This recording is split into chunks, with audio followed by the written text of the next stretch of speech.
Welcome, welcome, beloved. Welcome, welcome, welcome. This is episode 9 of season 2. That's significant. Why is it significant? Well, we're one episode away from closing out season 2. Oh my goodness. So if you've been with me from the very beginning, I thank you. If you joined us along the way, at whatever point, I thank you as well. So we are one episode away from ending season 2. So thank you. As always, we want to make sure that we start each episode with developing sacred space. Okay. So if you remember how do we do that? We do that by centering ourselves, by meditating, by focusing our breath, by opening our third eye. Okay. So make sure you get comfortable. Make sure that you're in a comfortable space, either sitting or reclining. Just get comfortable. Make sure that your spine is erect but not stiff. Okay. Close your eyes. Take in a deep breath.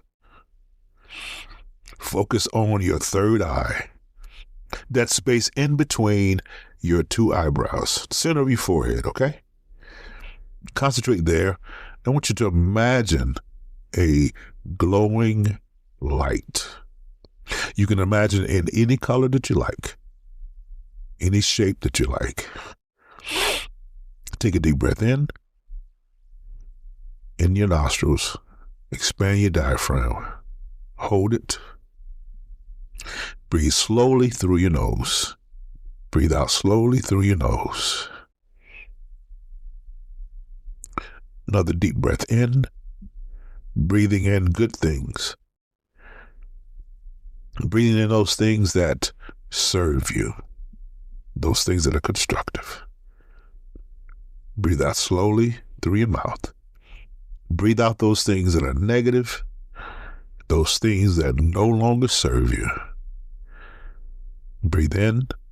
See that glowing orb or glowing light getting brighter and brighter with each breath. Breathe out. Breathe in. Hold it. Breathe out. One more deep breath in. Hold it. Breathe out. Excellent. Well, as I said, we are in episode 9 of season 2. This episode, we're still in Exodus. This episode is wilderness provision, divine sustenance, and spiritual testing. Okay? So, welcome to Connecting the Source with Rev Stephon. I am your host, Rev Stephon, and today we explore the early wilderness journey of the Israelites and its profound meaning for our own spiritual journey after liberation. So, as I said, we are still in Exodus, and particularly we are in Exodus chapters 15 through 17. Okay. All right. So we want to make sure that we have that scriptural context. If you hadn't read it, read it through the week and then come back and listen to the podcast again.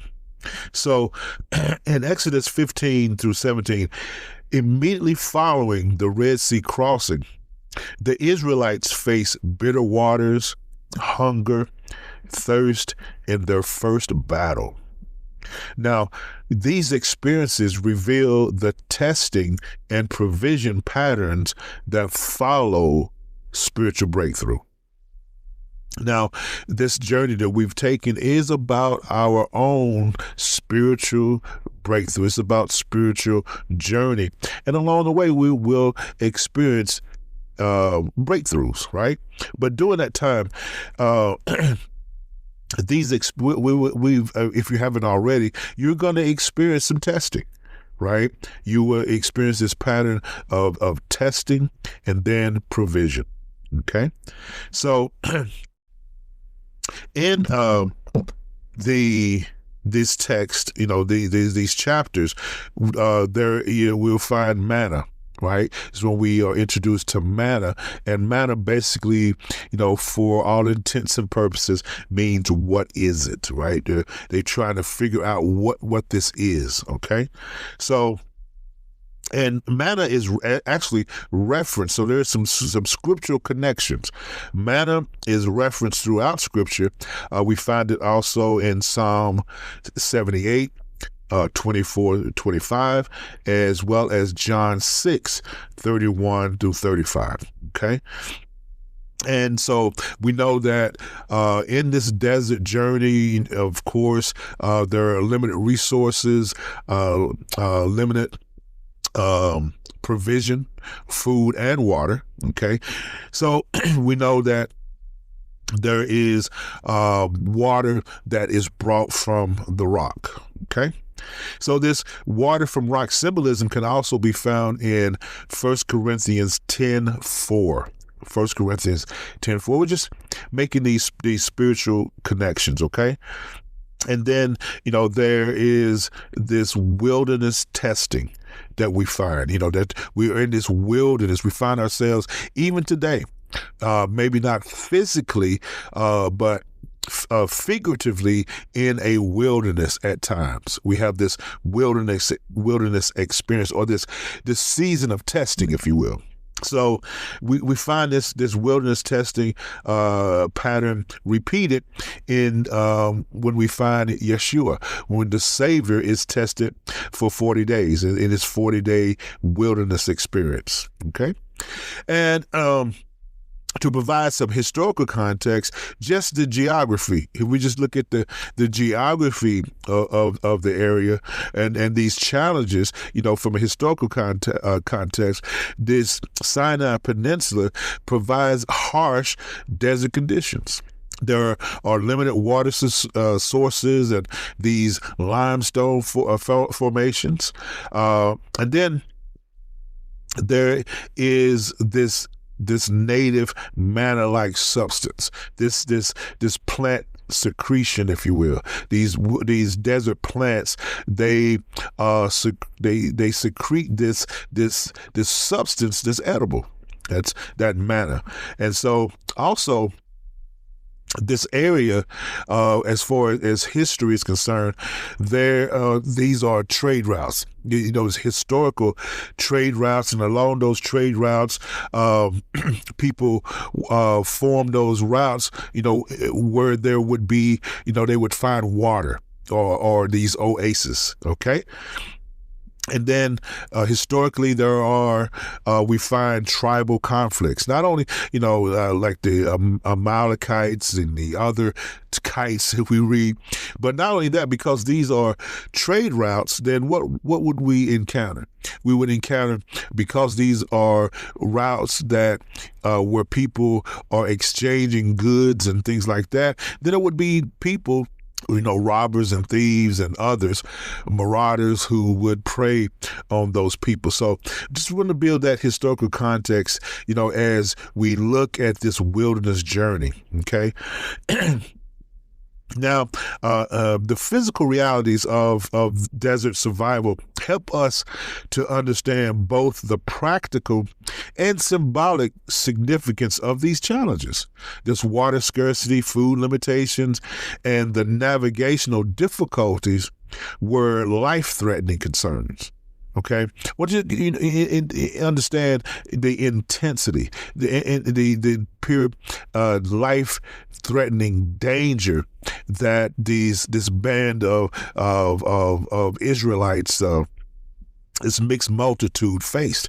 So yes, these weren't merely inconveniences. So for them to complain, for them to be afraid, for them to murmur that would, hey, that's to be expected, right? So as we look at this, this teaching, the main part is this wilderness journey, these wilderness challenges. We see that they go from liberation euphoria to reality testing. Right? They're happy. Of course, they're afraid while things are going on. They have to move quickly, but they are moving out of bondage. Their prayers have been answered. Okay. So we move from this liberation euphoria to reality testing. The emotional high of freedom gives way to practical challenges, representing how spiritual breakthrough is followed by integration testing. So once we have a spiritual breakthrough, that there is this testing, right? Period that we encounter. The building, the bitter waters of Mara, right? This encountering disappointment. So now they're thirsty. They run into water, but this water is bitter. Right? We have this expectation, but all of a sudden, that expectation is dashed, or this expectation is followed by disappointment. This encountering disappointment immediately after victory, showing how expectations and reality often differ in our spiritual journey. Right? They often differ. So we have this immediate high, right? After victory, then there is this lull. We have this expectation. One of the things that I say, especially if you are trying to live to somebody else's expectation, you're definitely on the road to disappointment. Okay, so now there, the waters at Mara are bitter, but then they're instructed to put these branches, these trees into the water to make it sweet.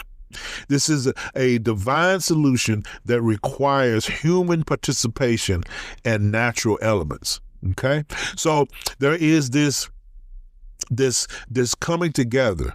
Right, this unity that has to happen. We have this collaboration, not of the divine, of the human, and of natural elements. Right, so this divine inspiration or instruction comes that they must participate in as human and use these natural elements, which are the trees and the branches. Okay. And so then the finding of the oasis in the wilderness, Elim with 12 springs and 70 palms, representing divine provision in unexpected places. I want you to understand it, and I'm going to repeat it. In Elim. Right, Elim, we find these 12 springs and 70 palms, and they represent divine provision in unexpected places. How many times have you encountered, that, you are in this situation, you're in this place, you're at this location, and all of a sudden, the divine shows up. All of a sudden, you're not expecting, for there to be provision. You're not expecting that there would be this divine intervention, but all of a sudden it is there. You encounter it. So this is what this represents. Okay. And so then we find, this what is it? This manna, this manna provision. This is a level of consciousness. This what is it? The name itself reflecting the mystery of spiritual provision. Right? We know that it is spiritual. We know, because it cannot be explained, that this is a miracle. Right? And the only thing that we can say is, what is it? What happened? How did it happen? What is it? So, and then it is given and is provided daily. This daily divine sustenance, learning to trust day by day rather than storing it for the future, because we know what happened. Right? And we know as humans what happens. A lot of humans are naturally hoarders, but it's not just the hoarding activity, it is the spirit behind it, because the spirit behind it is a lack of faith. A lack of faith, it is a lack of trust that the divine is going to take care of and provide for our daily needs. Right? That daily bread. So there's this divine. So this is a consciousness. This manna provision is a consciousness, right? That we don't know where the provision is going to come from. Right, we don't know that even in a place, this desert place, this place that we're desolate, this place where we are struggling, this place that it seems like there's no way out of, there's no way out, but this mystery that that source provides. That there is this provision in this unexpected place. And not only that we can count on it, we can trust and have faith that it is going to happen daily. Okay. And then this other aspect, if we look at it, it is the gathering. So everyone is to gather according to their need. Gather according to their need. Again, a lot of us have this tendency to hoard. A lot of us, want to gather more than we need, right? And so this gathering, according to need is a part of this consciousness, this taking appropriately without excess or lack, right? Without excess or lack, but specifically according to your need, okay? So, and within this consciousness, there is this Sabbath provision. There are these principles when it comes to this provision, understanding cycles of work and rest. We have to understand that, that there is this cycle, this Sabbath, this Sabbat, right? These principles, they are a part of this manna consciousness. We have to understand these cycles of work and rest. And this is one of the things sometimes that we are convicted. I know that I'm convicted when, in this teaching, I'm convicted because I find myself at sometimes not resting. For me, when I have something on my mind, I either have to get into what I call my lab. This is where I do the podcast. This is where I do the writing. This is where, I say the magic happens. Okay. But sometimes when I'm in here, I can find that, it's 2, 3, 4, sometimes 5 o'clock in the morning. Right. So for me, I have to understand this cycle of work and rest. And then within this consciousness, there is the trusting of unseen forces, developing faith in provision that appears mysteriously. This is part of the manna consciousness, developing faith in provision that appears mysteriously. How many of you you've been in a situation of need? You've been in a situation where you needed money for something, where you've needed, a plate, where you've needed just something, right? Then all of a sudden that provision appears mysteriously. We have to develop, and within this manna consciousness, a faith, right, in provision that appears mysteriously. Okay. So as we deal with the water from the rock, the spiritual thirst after hunger satisfaction, this progressive nature of needs on the journey, on our spiritual journey, there is a progression. Right? There's this progression of needs. So we know that after our hunger is satisfied, then our spiritual thirst is also satisfied. This is the water from the rock, from a place that you would not expect it. See, Moses' faith in action with his rod, using spiritual authority in seemingly impossible situations. We have that authority. We are connected to Source that deeply. We are made in Source's image. We are made in God's image, in its imagination, in its likeness. So that we have the powers, much like Moses did, because Moses had to have an outward sign of his inward faith, which was the rod.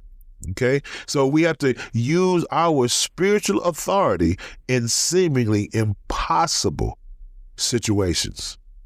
Okay, and then the striking versus speaking, striking of the rod, the striking versus speak, different approaches to to assessing divine flow. There are different approaches.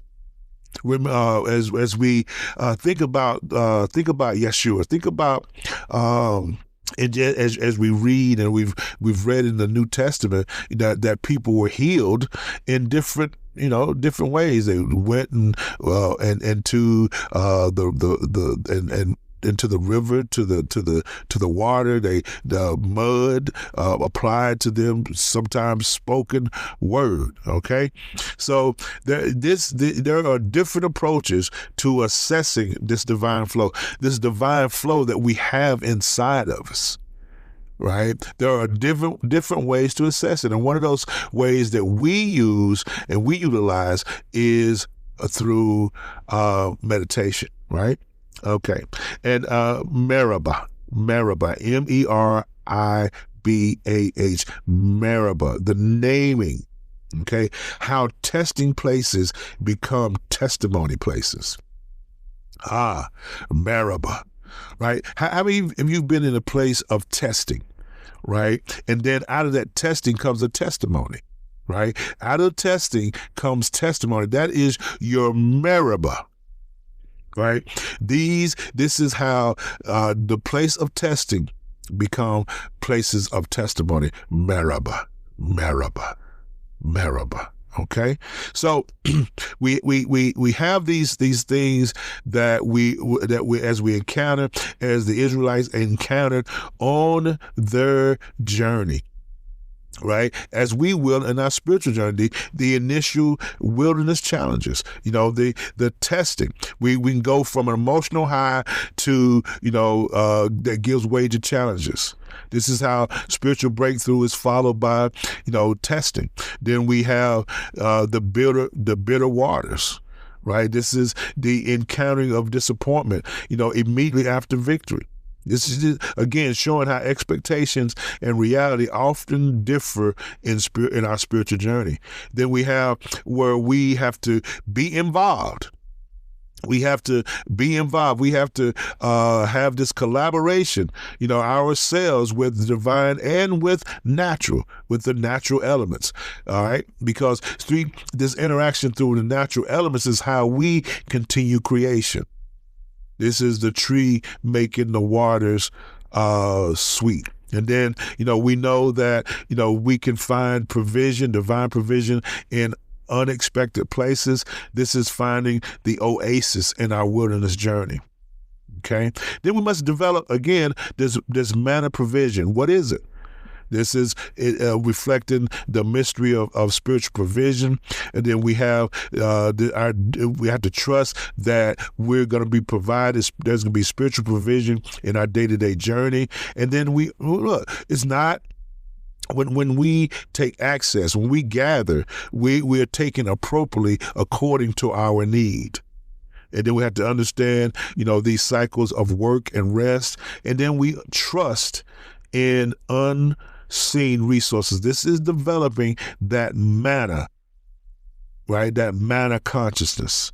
And then again, as we are dealing with waters from the rock, our spiritual thirst comes.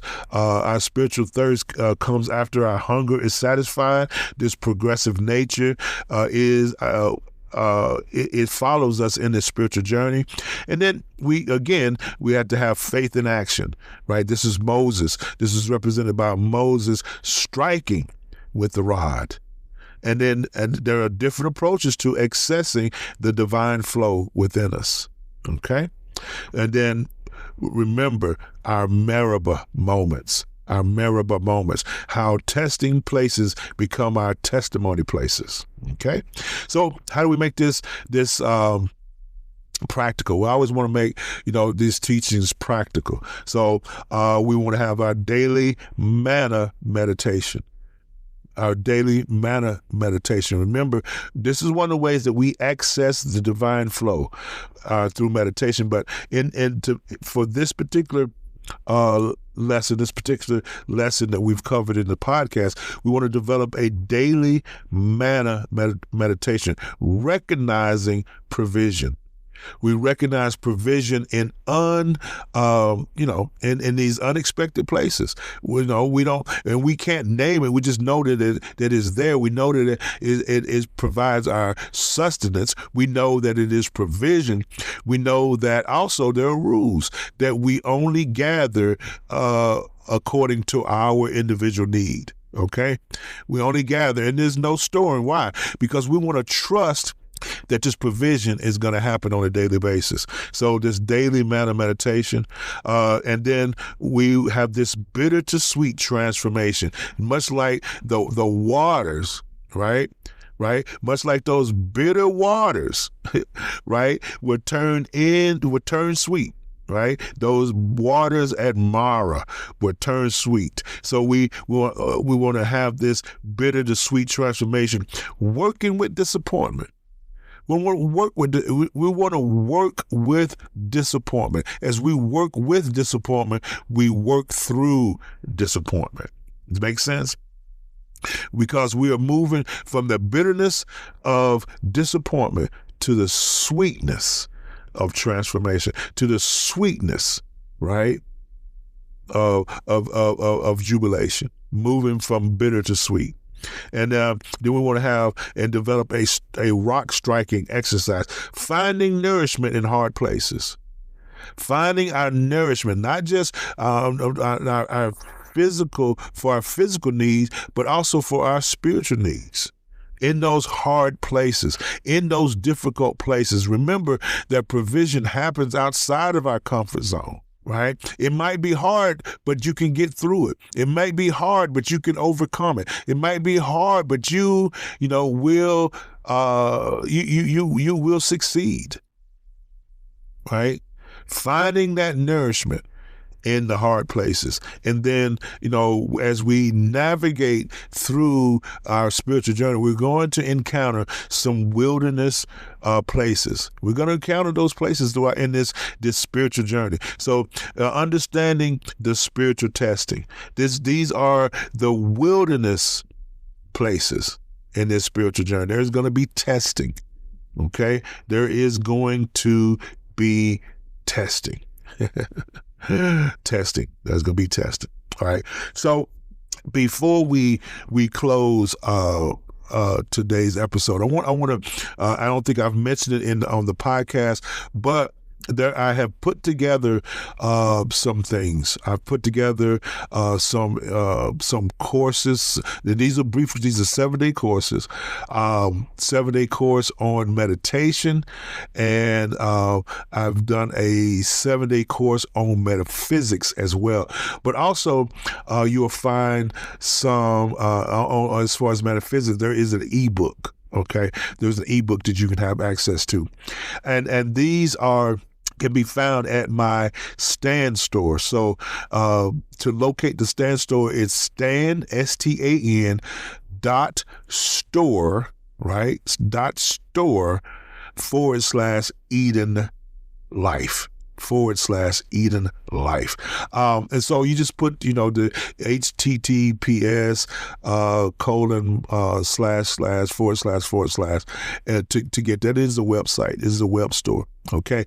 Now I want to say this, that there are prices. There's a cost. Right, it is minimal for what you're going to get, but it takes, time. It takes me to buy equipment and just do different things to be able to come to you on this podcast, as well as for me to continue to study and develop these resources. So, for each of the 7-day courses, it's $27. $27.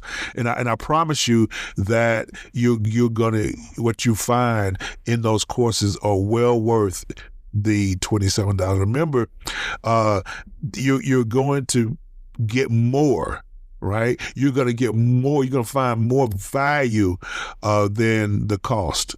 Believe me. And then the ebook is $9.99 for the ebook on metaphysics. But it's going to give you a deeper understanding of metaphysics, and as well as the metaphysics, the course on metaphysics. Okay, so. Again, you can find those in the Stan stores.